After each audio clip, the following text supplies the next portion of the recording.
Ladies and gentlemen, boys and girls, and everybody in between, welcome to another episode of the CHAPS Chat Cats, part of the Hoops Crew Media Network. My name's Jake. I'm joined in the virtual studio by just one other chap. Last week it was just me and Johnny. This week it's just me and Sambo. How are ya? Well, I'm doing pretty good. Our consistency's down. What's this? We went for months with all three of us every damn time. And then I've Once opened the standard floodgates drops, to it's hard to pick back up. a sea of unprofessionalism has swept us away. Absolutely. Speaking of a sea of unprofessionalism, we are recapping Cats v Lions on tonight's podcast. Boom! Going to be an interesting pod tonight. I've been sick as a dog since Friday, and so yeah, the pod prep has been a little different. Well, tried my best to get through the show without coughing and spluttering. But the bye has arrived at a good time, Sambo, I think, for us all to take stock. Yeah, absolutely. Just reflect, calm our tits just a little bit, and go again. Absolutely. I think it's a great time of year to calm the tits. Definitely good advice. So on the show tonight, as we just said previously, the Cats lose to the Lions in round 15. We'll recap that. We'll talk then over on the Patreon a little bit about Chris Scott's presser, and I know we've got a big mid-season review episode coming up on the Hoops Crew, I think next week. More details to come on that one. But Sambo and I will just sort of look back, I guess, our early thoughts on how the year has stacked up so far, you know, how we sort of forecast moving forward. It'll be a little bit of an entree mid-season review over on the Patreon here in the second part of the show. So if you want that, you know where to go. Start your 7-day free trial over on the Hoops Crew Patreon. We'd love to see you over there. Before we get into the public part of the show, Sambo, I've got to say a big Hoops Crew Media thank you to the people who make the public show possible. The Hoops Crew Media Network is proudly sponsored by Cyril Cook Florist. Visit them at shop 1211 Leather Street in Breakwater. Phone them on 035 222 2244 or visit their website at www.cyrilcookflorist.com.au and use the offer code GOCATS in the voucher field at checkout to get 20% off your next online purchase. There'd be 1,000 blossoms bloom. Yes, indeed. All right, let's charge in here to the recap. And as I said, my lead up to the show was interrupted, so strap yourselves in for the recap rant. That sucked. On to you, Sam.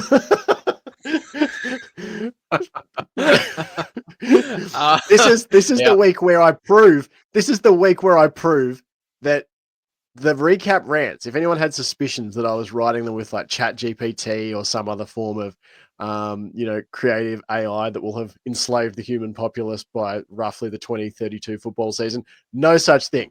They're all churned out by me, word by word. And I had to choose where I put my energy the last few days, and the energy was not put into coming up with a recap. I will recap in live. You did put it in ChatGPT. That's what it gave you. Yeah, exactly. That was ChatGPT's. Please write match recap from the perspective of a Geelong fan. That sucked. This is how the game unfolded. The Cats, it was meant to be a big night. Dangerfield's 350th. It was also who was it who was playing their 100th? Because they were saying, Stengel. Was it Tyson Stengel or something? Stengel. They had the big whiteout night thing happening. So, you just knew that the air was ripe for a bit of an upset result or an off performance. And that's really what happened. The opening term, Geelong just looked off. Brisbane looked extremely on. The Lions kicked the first 4 goals of the game. They ended the first quarter up 4-2-26 to 1-3-9. They kicked the first goal of the second term via the boot of Will Ashcroft. The Cats answer through Jeremy Cameron, but Logan Morris Gold, his strike was cancelled by Jeremy Cameron again, but it was really the other side of halftime. It was really the first, probably, portion of each half where Geelong really got their goose cooked, because Brisbane opened the first half with the first 4 goals of the game.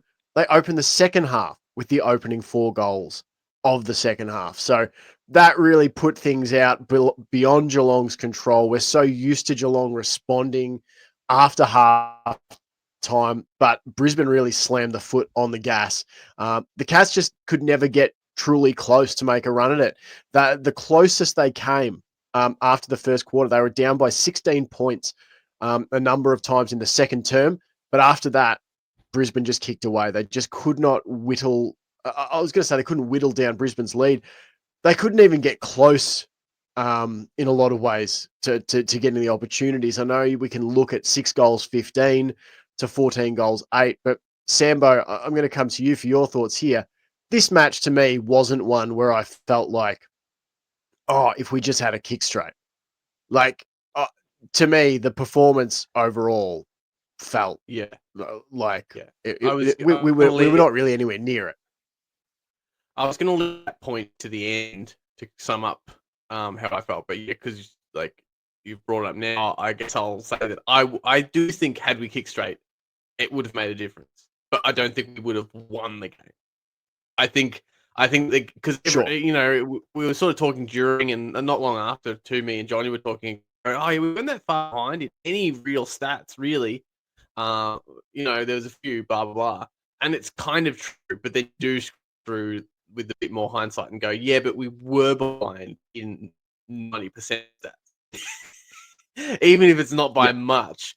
We were beaten in pretty much every area. So had we kicked straight and had Brisbane kicked a little more Brisbane-like, I mean, shit, yeah, we could have stolen it. But had they kicked a little more Brisbane-like, had we kicked a little straighter, they might have beaten us by 3 goals, and that probably is maybe 4 goals. They beat us by four goals, and even 5 goals is even probably, I think, a little more reflective of the game. Like, I do think the scoreline reads moderately harsh because we did give ourselves a sniff. Again, I'm flipping things because I wanted to start negative and then positive. But like, because the other positive is with all of the stuff we're about to get into, everything that you've alluded to, everything that went wrong. I think the thing I'd like people to keep in mind throughout the rest of this pod and then going forward is with all of this, where pretty much everything that could go wrong went wrong, and everything that could go right for Brisbane, right, like they got up. They haven't played this well probably since the last time they played us last year. When they, they ended our year. Like I think that was their best game last year, and so far this is their best game this year. So even with all that in mind, had we had a little luck and some more characteristic kicking, we absolutely could have stolen this, and that's encouraging. Like, I think that does speak to our talent and grit and determination. That, like, even when we couldn't get it's too late, but we'll still come back. Like, even though we couldn't even get that characteristic thing going, the better late than never fight back. Like that was never kind of on the cards. Even then, you do kind of go, but had we taken those chances the way we normally do, we could have been up to it, like our eyeballs in it. And that's, I think that's encouraging. Like you said, I don't think we hate the term deserved, but I don't think we were the better team on the night. Had we kicked 100% straight, had we, kicked 21 goals, I still don't think we would have looked like the best team on the night. But I do think that's encouraging that with all we could have kicked ourselves into it being sniff. So that is a positive, but that's about where the positives probably. And I think, it just was everything went wrong that could go wrong, but not in a terrible way where I'm throwing my hand, or even on the night I wasn't necessarily that. Like, I was a bit exasperated. Like, I was laughing at some of the ridiculous misfortune like people falling over, or the bounce just not going the right way, or you know. I mean, I'm not going to talk about it now, but on the night in the heat of the moment, our own decisions were like going ways that I didn't think they should go, and I was kind of a little. But yeah, it was never to the degree of being like desperately depressed about it or anything. It was just one of you just tell it was in the air. And before the game, early in the day, I said, "How are you lads feeling?" We talked about it, and I was at that point I was feeling very confident actually, and I was kind of almost talking. I was way too confident. I was talking more about like it won't be if we win, it'll be how we win. Will we dominate this? Is this going to be a scrappy fight? Are they going to like show some? Are Brisbane going to show some life? And obviously they showed a lot of life. So they put me in my place in a big way. But even just like before, like leading into the game, like a couple of hours before the game, my tune changed. I remember messaging you guys and just going, "Shit, I'm nervous. I really want to like pump these guys out the gate because I just didn't. I suddenly went because I'm rambling. I do apologize. Um, to a large degree, like It's all right. the opening of the game did feel how I thought it might. Like I did feel like they would come down hot and we would be a little sleepy. And then I thought it would change, it would go differently. But then yeah, it just leading into the game in the hours beforehand, I suddenly felt like if we don't just obliterate them, it just had this weird feeling of like, oh, this could get messy. And luckily for us, it didn't get too messy because it had that feel even in the third quarter or the fourth quarter as well, when they kicked the opening goal of every term. And like you said, they kicked the opening 4 or whatever it was in the third. Yeah, I did kind of go, oh, this could be like a 120 to 40 kind of kind of night. Yeah, it's interesting when you really look at it. Like, I suppose this really speaks to like the whole almost conceptual debate between like what is important when you analyze sport. Like, is it the score? Is it the scoring shots? When you look at it, Geelong had 21 scoring shots, Brisbane had 22.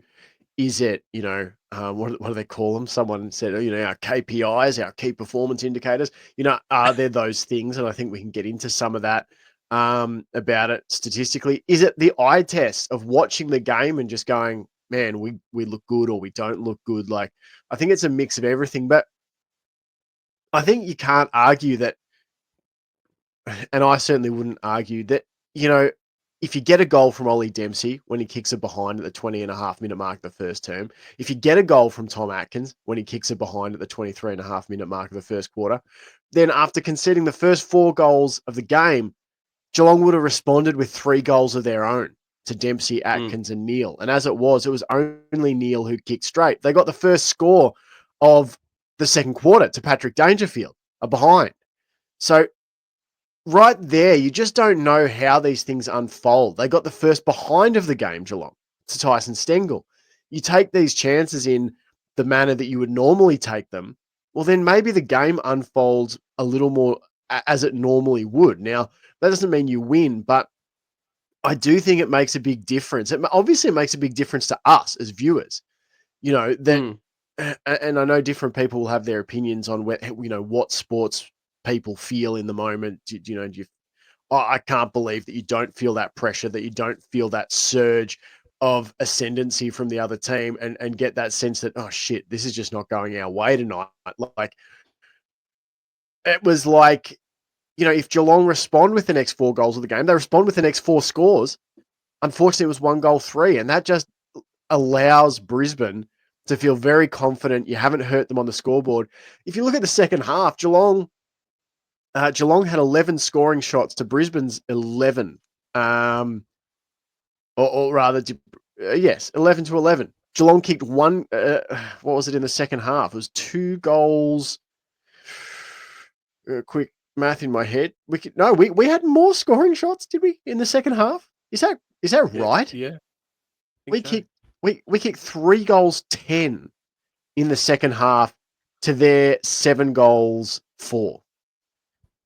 So, like, I guess you've brought me around a bit here on this because I was a bit like you. I was exasperated and I was sick, so I was pretty pissed off, I have to admit. It was the angriest I've been really this season watching a game since probably the GWS match. Um, Mhm. because and at a certain point it was just absurd. It was just an absurdist thing where it's like you could see our effort rise. It's like, sweet, we've laid a few tackles, we've got a holding the ball decision. Let's go. Oh, quick kick. Oh, it's chopped off because we put it straight down the throat of a Brisbane defender. Oh, sweet. Shannon Neal's brought that one to ground and Brisbane will mop it up. Oh, there's a Yeah. good chance, for a linking Paddy, chain of hand passes, you know, Sorry? like Paddy, like he had those moments where you're Yeah. like, this is his, like it's his night, and these Yeah. are the goals he kicks, and he f- them, and you're like, Yeah. Even the commentary team were laughing a little bit and just kind of going, it's just not meant to be. Like, Yeah. yeah, I think it was. I can't remember. I think it was early in the third when they sort of said the script writers almost had it, where it was like Atkins to Holmes, Holmes to Smith, Smith to Paddy Marks, and misses like just like yeah, it's almost like you could see that late game push. And I do feel like when we really started to get some momentum, it probably was still too late. Don't think we would have come back from there. But Mm. it's just very symbolic of the rest of the night where you're like, it's like everything was like 85% there. Nothing, not many things were like Mm. at 20%. You know what I mean? Like nothing felt like, oh my God, this is Yeah. awful. It all just felt a little bit off. The connection was off.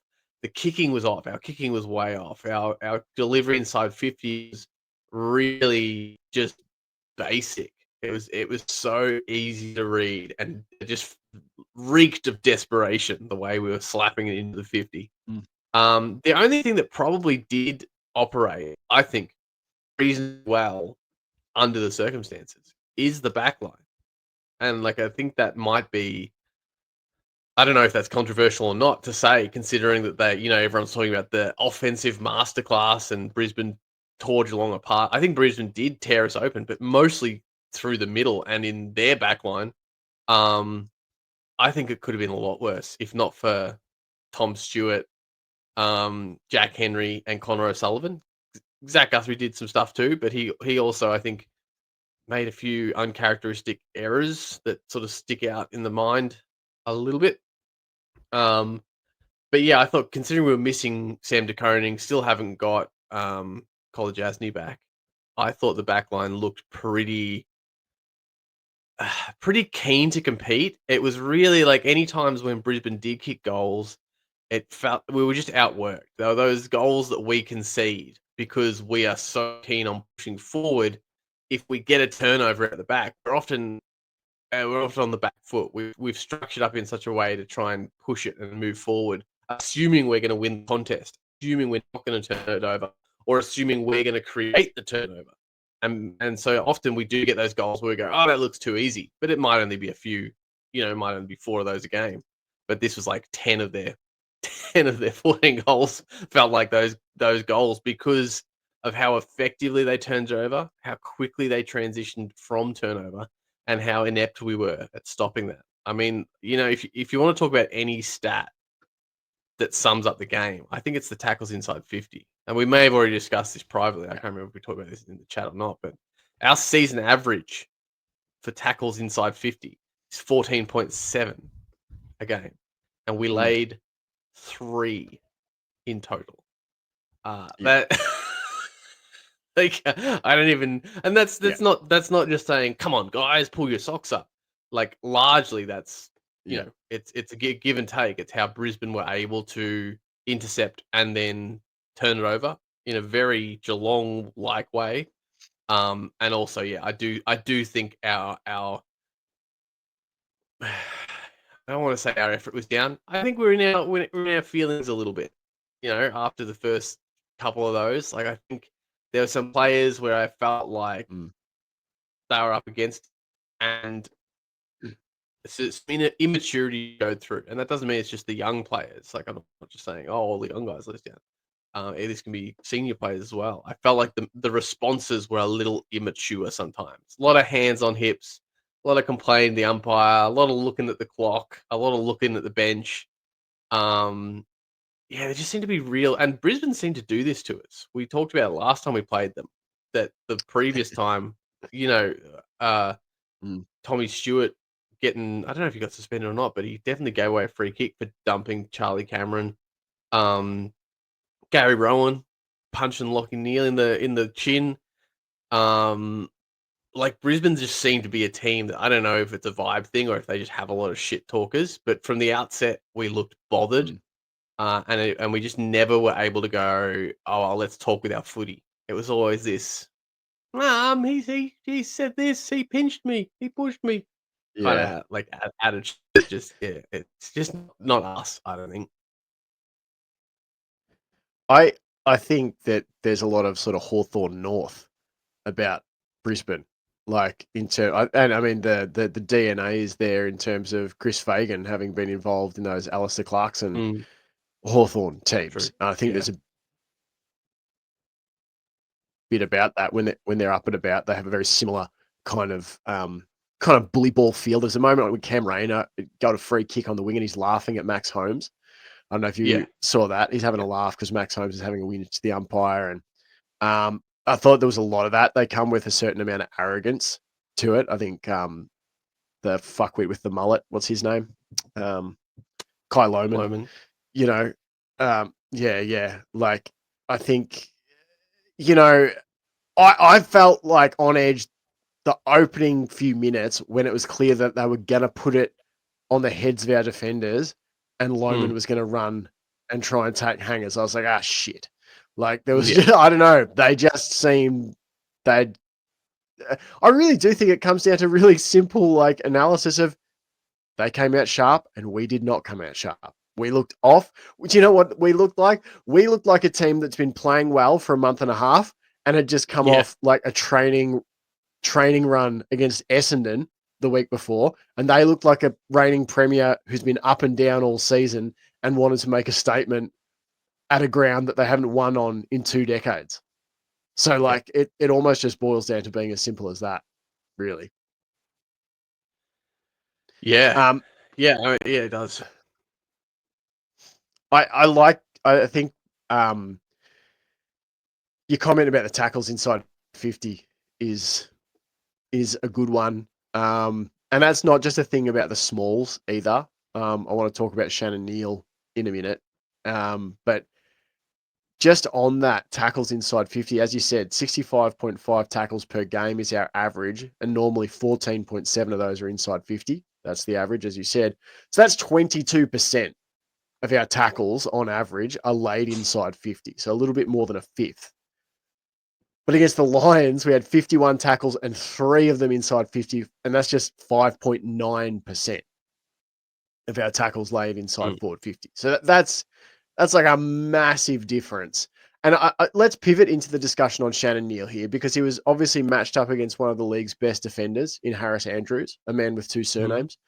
And it was obviously Harris Andrews. So he's got 2 surnames. I don't know. Do I call him Harris or Andrews? Who won the duel. He took 10 marks. 4 of them were contested, 11 intercept possessions. He faced 6 contested defensive one-on-ones on the night, and he didn't lose a single one. So he was incredible, Harris Andrews. Neal had 10 touches, 3 marks, kicked 1 goal, 2. But the notable stats for me, Sambo, he didn't have a single contested mark, and he didn't lay a single tackle on the night. You and I had just been talking earlier in the week about, I think there's 2 key forwards, maybe 2 key forwards in the top 10 in the league for tackles inside 50. And they are Jeremy Cameron and Shannon Neal. I think that was the stat, that out of the top 10 for tackles inside 50, there's only 2 key forwards in there. They're both on our team. So like, I know we can look at Shannon Neal and people will probably criticize the scoring part of his game of like, he didn't take as many marks as we wanted. He didn't hit the scoreboard. But it's the other shit that he does, the shit that I think Chris Scott alluded to a few weeks ago when he said he's always played an important role for us. I think it's that we really lack. Like, I think his lack of ability to break the contests 50-50 and bring them to ground and then apply pressure like impacted us in a massive way. Yeah, and I think he's one of the ones that I think I think it really got to him. I think the being beaten, and this is just it's not immaturity in a derogatory way. It's just he has not played that many games in comparison, so he hasn't had to have these ebb and flows because you said, Jake, you look like a team that's come off the back of playing pretty well for the last five weeks. When you look at it, I feel like the last time we played badly, really, was Carlton in round 7. So it's it's actually because even though we've had losses since then, we lost to the Giants. It wasn't like we had bad patches and there was frustrations around the game, but we you wouldn't say we dipped in form at that point. It was like a more of like you might call a blip. I think we've been playing really well. I think we've been getting some really good, like by the Cat standards, when they don't normally like to talk about us. The media have been pumping the gas up a little bit. A lot of the guys probably see a lot of this stuff. So yeah, I feel like this is the next challenge, and there has been people that knew that was going to happen. That this would be the next. It's like, okay, you've been doing really well, Shannon. Let's see how you go in a slightly different scenario. And yeah, you could tell. I thought like there was times when maybe there was a second effort to be had that he didn't necessarily have. Like I wouldn't say he didn't like I don't have the pressure act stats in front of me, but I'm assuming he'd be on there. I'm assuming he would be on the stat sheet for pressure acts. But there was times there where he'd go lay a tackle and they'd hand pass it around him, or they'd step and he'd slip over, and you could see that he'd prop up and watch it go away, and that's an understandable human reaction, but it's not necessarily indicative of how you normally see Shannon behave. Like I feel like he's gonna try even when he's out of it. And honestly, in that scenario, I'd probably rather you try and lay a tackle from the ground and give away a leg free kick because it might give us another few seconds to get struck off the ball. There's a little bit of that. There's a bit of defeatism about, oh, they got a hand pass away just by a tackle. Oh, they stepped around me. Oh, they laid candy and like it just felt a little bit like there was some ball watching happening after the fact that I wouldn't question the effort in the moment, but maybe just the realization that it wasn't over yet, that there was still impact to be had beyond the initial contest. That's how I feel about Shannon. But I would. I don't think his overall performance is entirely on his shoulders either, though. No, no, exactly. But it's just funny, isn't it, when people look at him, and I think they do only see of like, when's he going to blossom into this, 2.5 goals per game key forward, and it's just like in our system, he's more than that. Yeah, and the things that he does to normally impact the game were taken away. I mean, he's coming off a month where, prior to that game, he'd kicked 10 goals, won in 4 games against the Dogs, West Coast, Gold Coast, and Essendon. He was 11 tackles, so nearly 3 tackles per game, which for a big key forward, it's pretty big. He'd been marking the ball pretty well. And then you run up against this team, and it's a bit different. It's a good learning opportunity, I think, personally. Their team defense was really good, like not just in the back line, just in general. Like they're sort of shepherding and just like I feel like I mentioned it a lot, and I use really blunt words to try and describe it because I don't exactly know what it is, because it's not a block and it's not a shepherd, but it's this thing that some teams do really well, and I think Geelong do it well when they're on song, and when they're not, it just completely disappears. And it's that thing of just putting your body, like you're not hip and shouldering or anything. You're just literally becoming a traffic cone between the player, your teammate, and the opposition that's trying to tackle them, and not even just between them and the other player, but a traffic cone between the opposition player and just the space that they want to run into. And I saw it happen a lot to Max Holmes, where he's faster than anyone on the ground, and he'd go to try and lay a tackle, and they'd have a player that just wanders into that space, and he's just got to run twice the distance. And now he's still almost made it up sometimes, the amount of work that he was having to do to get around that space. And it also happened to Shannon Neal. You could see Shannon didn't really know what to do when the ball came to ground, and he wanted to get to that ball or get to that player that's just picked it up. But there's another player just filling that space. Like that just was a constant frustration all night. If you just watched the peripheral of where the ball was, the way Brisbane was structuring up was really good. And I freaking hate them, but I've got to be honest, they were really good. Yeah, yeah, absolutely. No, that they looked like a reigning premier, which was good, and I think it's Yeah. a good. I don't think it's the worst thing at all. Like, obviously, I hate losing, and it could ended up, down the line. You could go, well, it's crucial that we lost that game because in the end, it dictated we had to travel up there to play them in a qualifier. But honestly, I really couldn't give a shit. I hate thinking about footing in those terms about like, oh, if we can pick our way through this stretch of the fixture, then we can get this percentage. It's like let's live it a little bit week by week. And although it sucked, I think there'll be some good teaching points to come out of this for a few players. And look, I think and I from think my too, point of view, I would have loved to have won it just from the point of view of what we've mentioned a lot of times on the pod is ticking things off, ticking that kind of win off, ticking a win off a win against that kind of opponent in those conditions, under those circumstances. Like I just feel like we've been flying the flag really well this year, ticking all the boxes on the way. And it's probably just the GWS one bothers me because that's a bit of a monkey on the back. And then the Brisbane one, like I feel like we're getting a Brisbane monkey on our back. So I would, if we had ticked that off, it wouldn't have bothered me kind of like going forward. But yeah, sorry, what were you trying to say? No, I'll just add to that. I was thinking about this, like the fact that they've broken the hoodoo, the 20-year drought or whatever down at KP. I'm sort of here nor there on that. Like they have to win eventually. Yeah. But if you have to win eventually, it also makes me think about they've now beaten us 3 times in a row. Yeah. Not many sides beat Geelong many more times in a row than that. So I think that if the next time we play them happens to be in a qualifying final or a prelim, well, we'll take our chances and see what happens. But I think so many things were off. I was just having a look at the rankings, the tackles inside 50 for the competition.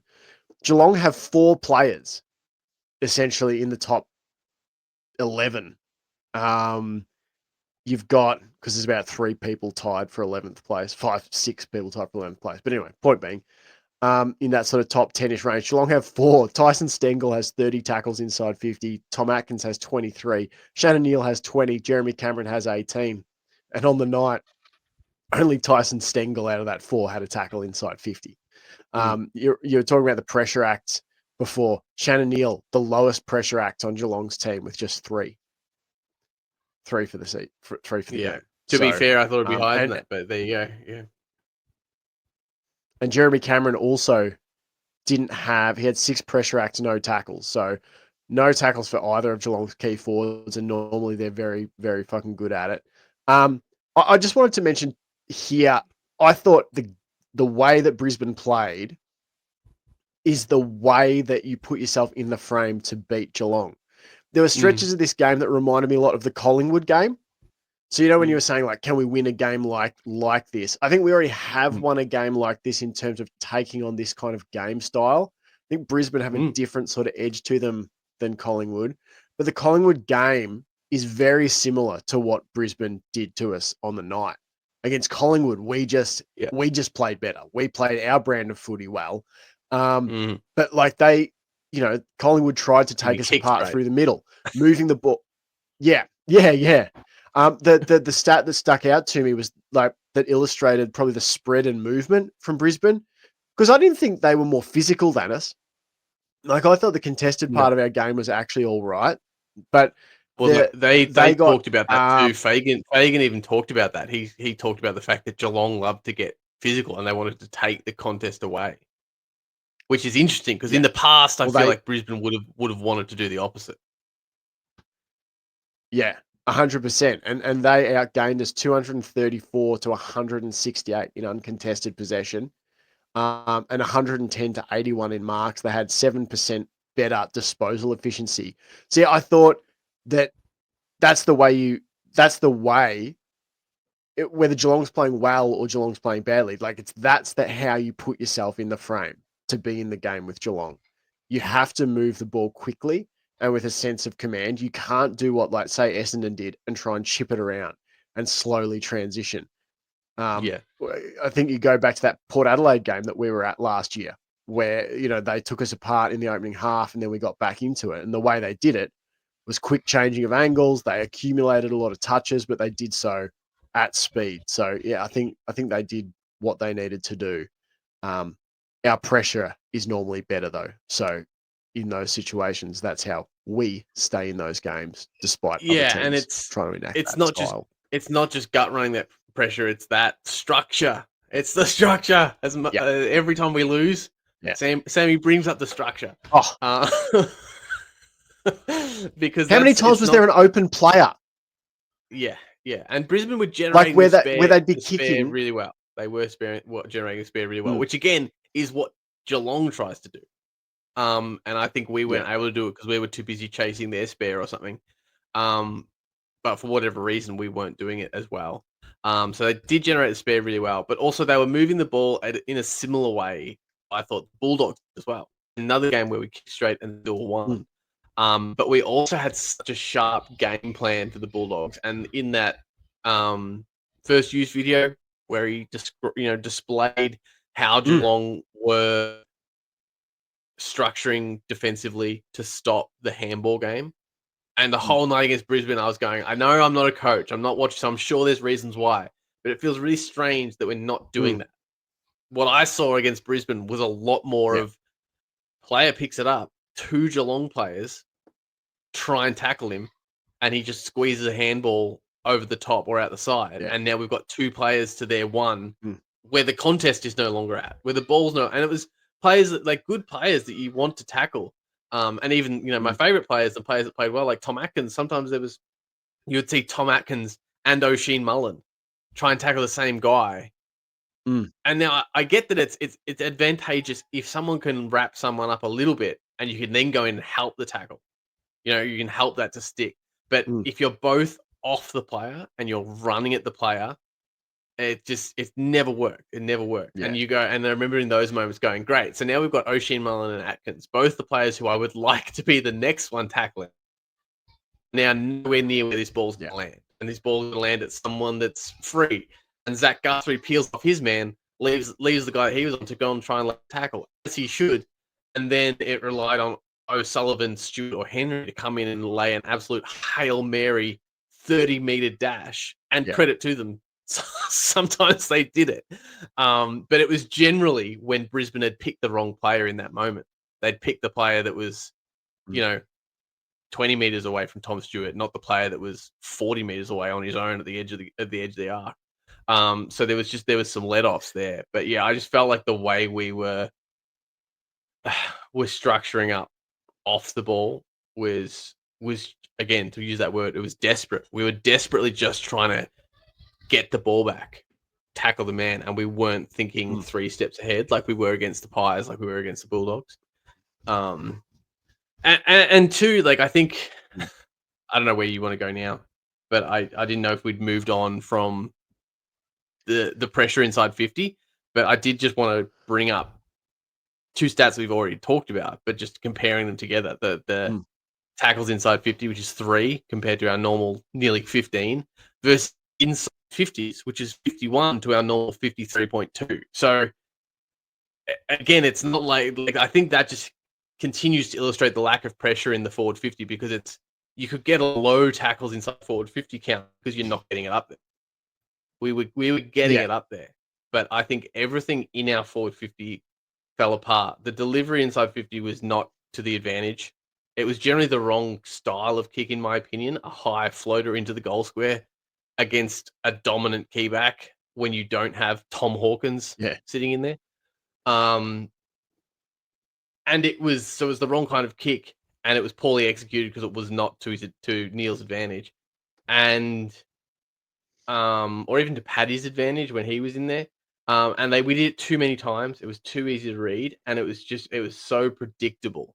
And then once we did actually win one, bring it to ground, like our pressure was off, their structure was really good. And then miraculously, when we did finally get a mark or a free kick or a 50-meter that managed to take us inside 50 or whatever it was, our kicking was abysmal. So it's just like every possible thing Yeah. to go wrong in that when it came to the forward 50, pretty much did wrong. So yeah, again, it was just one of those nights. It was very clear that it was one of those nights, but you just didn't see any of that beautiful off the side of the boot, cut across the body, leading mark that's like running laterally, running out from an angle from the goals, or running straight ahead towards the square, but you're cutting it back from the pocket, like or the edge of the 50. Like we've started adding some of that to our games and really confusing opponents on who are they kicking it to, where are they kicking it, how are they going to kick it, and it just I think one of the most like egregious flaws on the night for me was just that dump kick onto the head in the forward square over and over and over again when we were up against it and we weren't getting that much love. So you got to make those ones count. So yeah, I just feel like it was truly won and lost in our 50. Yeah, no, absolutely. And like you said earlier, it wasn't like anything was absolutely abhorrent, but enough things were just below average that the night turned awful. You know, it wasn't like you can look at one key area and go, man, we were a 0 if you graded it, but we were probably like a 4 out of 10 in enough areas that the night felt like a 0 in terms of the whole performance. Let's quickly do some votes and then we'll save any extra game chat for the Patreon. So just 3 to 5 minutes here on votes for players who stood out to us and did other stuff good too. Haven't had votes from Johnny. Speaking of people who've had weekends, he's been dealing with having all 4 of his wisdom teeth yanked out of his head, so he is high as fuck.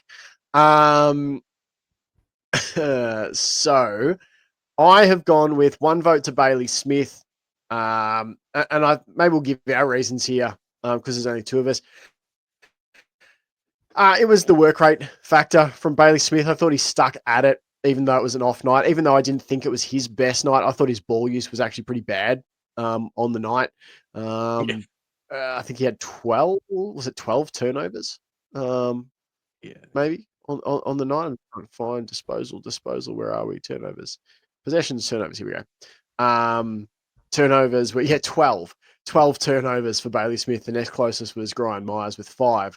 I still thought he put in a buttload of work to gather his 28 touches, to lay his 4 tackles, to take his 7 clearances. I think on the season he gets criticised as not having enough polish. I don't think that's really fair. I think a lot of the time he does use the ball pretty decently. I would have just liked to see him bring his teammates in by hand a couple more times or with a shorter kick. There are a few times where he got the ball sort of streaming towards 50 and he actually had a player, I can't remember if it was Myers or an Ollie Dempsey, lateral to him, maybe a 20-meter kick. And he could have, given the ball out there. They were in space as opposed to him being chased. And instead he blazed it away. And you saw him immediately apologize to that player, put his hand up and go, sorry. I think he just got a bit sucked into that thing. I think he's, what's the Joker say in The Dark Knight? It's like a dog chasing a car. He wouldn't know what to do if he caught one. Yeah. Like, that's what it felt like to me with Bailey Smith on the night. He did so much hard work and just didn't follow it up with execution. But on a night like this, I thought he was our 3rd best player. 1 vote to him, 2 votes to Tommy Stewart. I just thought he's getting back to his best footy. 7 marks, 22 disposals. I thought I was glad that he didn't take his frustration out on any one particular Brisbane player in particular and earn himself a post-buy holiday. So, I thought Tommy Stewart was good. I think he led the game, did he, for intercept possessions? And, he at least led the team with 15. He did lead the game with 15. And my 3 votes I gave to Tom Atkins. I know he gave away an absolutely stupid 50-meter penalty late, cleaning up Brisbane's player.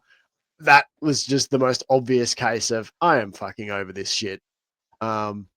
when he's going back with the flight and he just cleaned up the guy. I thought Tom Atkins absolutely, almost single-handedly lifted us in the first half. Just his tackling, his pressure on Brisbane defensively. He led the game with 8 clearances, not just our team, but the game.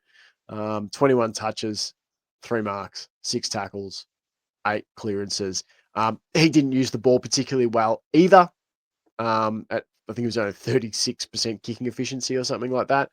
But 15 of his were contested and highly contested too. Yeah. So well, again, led the game for contested touches. So 3 votes to me for Tommy Atkins. What about you? I am controversially changing mine, and I'm gonna have to go back in and change on our stats sheet that we've done because I hate to say it, but I've been swayed by the stats. My eyeball test went one way, and looking at the stats, I go, I think maybe it was more moments. I thought Connor O'Sullivan was going to be in my votes. I thought he did really good stuff, and I think he did. But you look at his stats, and I agree. he barely rated him. Like he took like 2 marks or something. It's just bizarre. I thought for sure he had 6 or 7. Yeah, and like, I thought he was like contesting Tom Stewart for intercept positions. Honestly, like it's just it must have been big moments. Like sometimes if a player does like 3 big things in a game, you just instantly go, oh, they must have also done a heap of other stuff. Like I think his effort was amazing, and I think early he might have been our best defender. Like in the first, like when things were bad, when things were really going against us, I felt like he was maybe the one that was in position to contest and maybe get a spoil run down the line. And like even turnover wise and offensively, he got involved in some 1-2s and tried to like stream away down the wing sometimes. And I thought it was really good. But again, sometimes you see them do it and you go, oh, that's amazing. And then you kind of they fluff it or it goes wrong and you kind of forget to like cross that one off in your mind as a good moment because you thought you were watching a good highlight. Anyway, I'm going to go in and scrap my votes and change them in the stats book afterwards. But I think I'm going to give 1 to Jeremy Cameron. I think it was a slow night. It was a bad night from the forwards, and he didn't kick 6. So you go, oh, yes, it did. But you forget he still kicked 4. Like if your key your main man kicks 4 goals, especially if you're the Cats, if your main man kicks 4 goals and you assume okay, and Tyson Stengel probably kicked 2, and Shannon Neal might have kicked 3, even Tommy Atkins maybe stole 1, Holmes and Smith probably easy got 1 each. That you would assume. So that's as just to say that I think Cameron did a lot of roaming. I don't think he was just sitting up there waiting for the ball to come to him. He took some marks down in the back. He was trying to help push us from all over the ground. So I think his work rate was also really good. And yeah, as I said, and then he kicked 4 goals. So I think he did everything you could want a full forward to do, like your forward man to do. And he went at 87.5 disposal efficiency. That's pretty good on a night when kicking was bad. That's pretty good. I'm going to give my 2 to Tom Stewart. I think were your 2 to Tom Stewart or your 1 to Tom Stewart? The 2 was to Tom Stewart. For the same reasons, same things that you said. He's playing back in. I don't think he's at his best, but also I think the way commentators are portraying him is also erroneous. Though they're all acting like he's been a liability to the team. Like Tom Stewart's not been himself. Well, yeah, maybe like they just seem to really when he gets about and like takes a mark, they're kind of like, oh, well done him. He used to do that.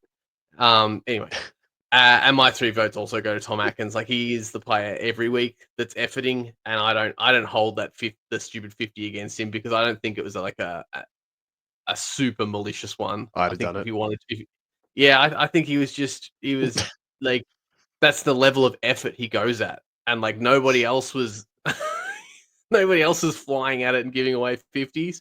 I would have taken a few 50 meters from that stuff rather than all the 50 meters that were going away for encroaching on the protected area and Bullshit. shit. Yeah, like I didn't mind it, and I thought the retaliation from Cam Rayner was just so symbolic of his just intolerable character. But anyway, yeah, no, Speaking I thought, Speaking of players who have made the flog list for Yeah. 2025. yeah.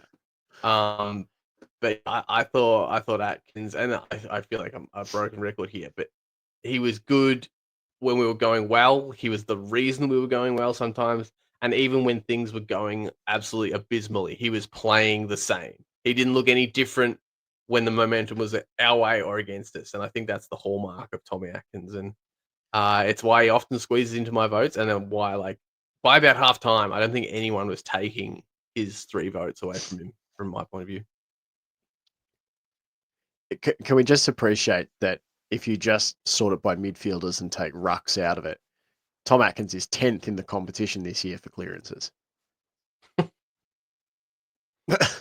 he has won an equal amount of clearances to Patrick Cripps and Tom Liberatore. He has won 3 fewer than Nick Dacos, 1 fewer than Will Ashcroft. You know, like, we don't, I know, like, we've celebrated it quite a bit on the podcast, and I know there's been some articles this year saying, like, you know, Steady Cat does career best footy or something like that. But I really don't think it's impressed upon the footy public enough of, like, this guy's a fucking gem. Like, if you think about where he was taken in the draft, where, you know, the VFL path he had to go on, and, you know, it's lost behind all the Bailey Smith stuff, behind the Max Holmes stuff. It's bloody El Capitan of the midfield, Tom Atkins, who is the one that, win, lose or draw, rain, hail or shine, he turns up and gives the same effort every week, week in, week out. So, yeah, we might be talking about him in the Patreon part of the show when we talk about the player of the season so far. If you want to hear that part of the show, go on over, start your 7-day free trial on the Hoops Crew Patreon. We absolutely love you for watching, for listening, for hitting that subscribe button. That's right there. Hit it. We've just cleared 2,000 subscribers. Let's try to get to 2,500 or 3,000 before the end of the year. Do it. Hit it. All right, we're going over to Patreon. Until next time, go Cats. Go Cats.